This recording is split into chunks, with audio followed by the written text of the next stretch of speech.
ہمارے لیے آج کی تلاوت مقدس متی کی انجیل 7ویں باب میں سے۔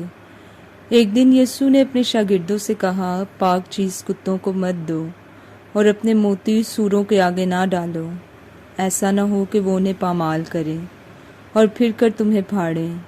جو کچھ تم چاہتے ہو کہ لوگ تمہارے ساتھ کریں، وہی تم بھی ان کے ساتھ کرو، کیونکہ تورات اور صحائف انبیاء کا خلاصہ یہی ہے۔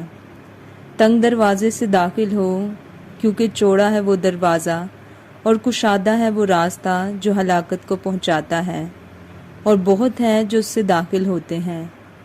اور وہ دروازہ کیسا تنگ اور وہ راستہ کیسا سکڑا ہے جو حیات کو پہنچاتا ہے، اور تھوڑے ہیں جو اسے پاتے ہیں۔ پاک کلام کے پڑھے اور سنے جانے پر خدا کی برکت ہو۔ خداوند کا شکر ہو۔ باپ اور بیٹے اور روح القدس کے نام سے آمین۔ مسیح میں میرے عزیز بھائیوں اور بہنوں، آج صبح سویرے میں آپ کے ساتھ کلام کی چند باتیں لے کر حاضر ہوا ہوں۔ آج ہم جب خدا کا کلام کھولتے ہیں تو ہم دیکھتے ہیں کہ آج خدا یسوع مسیح متی کی انجیل میں ہمیں کچھ یوں سکھاتے ہیں کہ اپنے قیمتی موتی سوروں کے سامنے مت پھینکو۔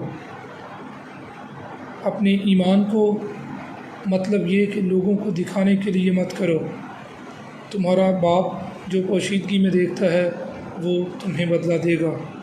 ہم مسیحی مومنین پاشکہ بیت سے لے کے پاشکہ عید منانے سے لے کر عید پینتیکوس تک ہم عیدیں مناتے ہیں، اور اس کے بعد ہم عید پینتیکوس کے بعد ہم خدا یسوع مسیح کے پاک بدن اور خون کی عید مناتے ہیں، پاک تثلیث کی یعنی باپ اور بیٹے اور روح القدس کی عید مناتے ہیں، اور ہر سنڈے کو ہم خدا کے کلام میں سے وہ الفاظ سنتے ہیں